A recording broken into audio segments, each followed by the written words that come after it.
Sharing is caring. दोनों भाई नाश्ते की टेबल पर बैठे थे। प्रियंका, मेरा नाश्ता कहाँ है? भाभी, मुझे भी ऑफिस के लिए लेट हो रहा है। इस पर प्रियंका किचन में से दोनों के नाश्ते की प्लेट्स लेकर बाहर आती है। लो भाई, आप दोनों का नाश्ता। किसी को भी 1 मिनट का सब्र नहीं है।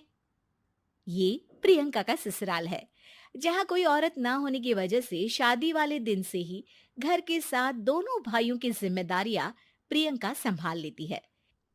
दोनों भाई शांति से नाश्ता कर रहे होते हैं कि अंकुश अपने भाई की प्लेट से पराठे का एक टुकड़ा उठा लेता है।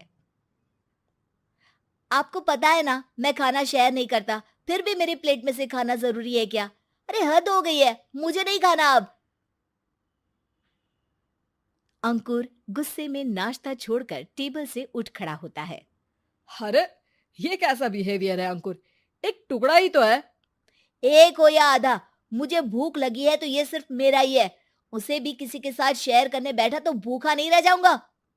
अरे बाबा ठीक है, अब इस पर भी लड़ाई। दूसरा बना देती हूँ, पर प्लीज ऐसे खाना बीच में छोड़कर मत जाओ। इससे अन्न का अपमान होता है। ओ प्लीज भाभी, ऐसी कोई चीज होती ही नहीं है। आपके पास पैसे हैं, खरीदो और खाओ। अगर नहीं खाया जाए तो फेंक दो। अरे दुनिया में सब यही करते हैं। अंकुर बैग उठाकर ऑफिस के लिए चला जाता है, जिसके पीछे उसका बड़ा भाई मायूस सा घर में खड़ा रह जाता है। जिसने बचपन से सोने की चम्मच में खाया हो, उसे दुनिया के बारे में क्या पता होगा। वैसे गलती तो हमारी ही है। अगर कभी बचपन में ही सही गलत का फर्क सिखाया होता तो आज ये हाल नहीं होते। आप फिक्र क्यों करते हैं जी? भगवान है, वो जो भी करता है सबकी भलाई के लिए ही करता है। और जब वो चाहेंगे तो अपनी तरह से अंकुर भैया को भी सब कुछ सिखा देंगे। पत्नी की बात पर विश्वास कर अंकुश भी ऑफिस चला जाता है। सुबह से दोपहर होती है और अंकुर लंच करने ऑफिस के पास वाले रेस्टोरेंट में पहुंचता है, जहां वो एक साथ बहुत सारा खाना ऑर्डर कर देता है। सर, क्या कोई आपको ज्वाइन करने वाला है? नहीं तो क्यों? अब कुछ नहीं सर, ऐसे ही। वेटर चला जाता है और कुछ देर में अंकुर का ऑर्डर लेकर वापस आता है, जिस पर अंकुर सब डिशेस में से थोड़ा थोड़ा खाकर बाकी ऐसे ही छोड़कर बिल देकर चला जाता है। वाह भगवान, तेरी माया। कहीं कोई एक एक टुकड़े के लिए तरसता रहता है और ये 5 लोगों का खाना ऑर्डर करके एक का भी पूरा नहीं खाते। पैसे वालों की माया। वेटर टेबल साफ कर बचा हुआ सारा खाना लेकर रेस्टोरेंट के पीछे घूम रहे बच्चों के पास पहुंच जाता है, जिसे देख बच्चों के चेहरे खिल उठते हैं। वाह, आज इतना सारा खाना आया। थैंक यू भैया। भगवान आपको खाने की फैक्ट्री बना दे। अगर ये फैक्ट्री मेरी होती तो तुम लोगों को कभी किसी का झूठा बचा हुआ खाना नहीं खाना पड़ता। चलो तुम लोग खाओ, पर ध्यान रखो किसी को पता ना चले, नहीं तो मेरी नौकरी चली जाएगी। इसी के साथ दिन बीतता है और रात को दोनों भाई एक साथ घर पहुंचते हैं। कुछ देर में सब डिनर करने बैठते हैं, जहां अंकुश अंकुर को समझाने की कोशिश करता है। अंकुर, अगर हमें लाइफ में सब कुछ मिला है, इसका ये मतलब नहीं कि तुम उसका गलत फायदा उठाओ, बल्कि तुम्हें उसकी मदद से दूसरों को भी मदद करनी चाहिए। भैया, जिनके पास नहीं है उनकी वजह मैं तो नहीं ना। और ऐसे बहुत लोग हैं जिनके पास सब कुछ है। इसलिए अगर मैं एक इंसान कुछ नहीं करूंगा तो कोई फर्क नहीं पड़ने वाला।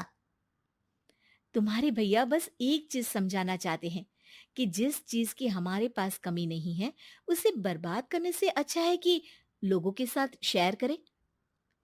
इससे हम सिर्फ सामान नहीं, खुशियां भी बांटते हैं, और इसमें तुम्हारा ज्यादा कुछ तो जाएगा नहीं। भैया भाभी की बात सुन अंकुर कुछ बोले बिना उठकर चला जाता है। इसी तरह दिन बीतते रहते हैं, जिसमें अंकुश और प्रियंका कोशिश तो बहुत करते हैं, पर अंकुर पर किसी भी चीज का कोई असर नहीं पड़ता। एक दोपहर अंकुर सैंडविच खाते हुए सड़क के किनारे चल रहा होता है। तभी उसकी नजर आइसक्रीम वाले पर पड़ती है और वो सैंडविच सड़क किनारे फेंक आइसक्रीम खरीदने पहुंच जाता है। अब इसे कहते हैं जिंदगी का सुख।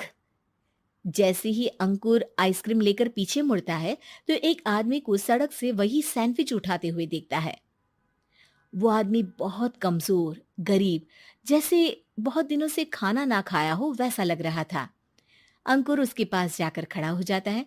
उसे देखकर आदमी सैंडविच अंकुर की तरफ कर देता है। आपको भी खाना है क्या? क्या हम इसे आधा आधा कर ले? मुझे बहुत भूख लगी है। वो मेरा ही झूठा सैंडविच है।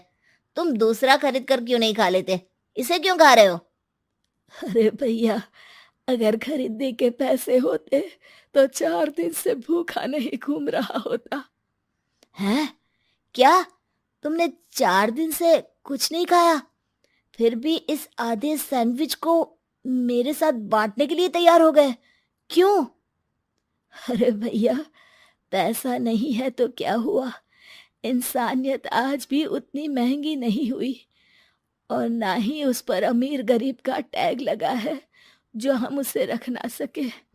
पर अफसोस, आजकल लोगों के अंदर पोषण, खून या विटामिन से ज्यादा इंसानियत की कमी होने लगी है। आदमी की बातों से अंकुर को समझ में आ जाता है कि वो आज तक कितना गलत काम करता आ रहा था।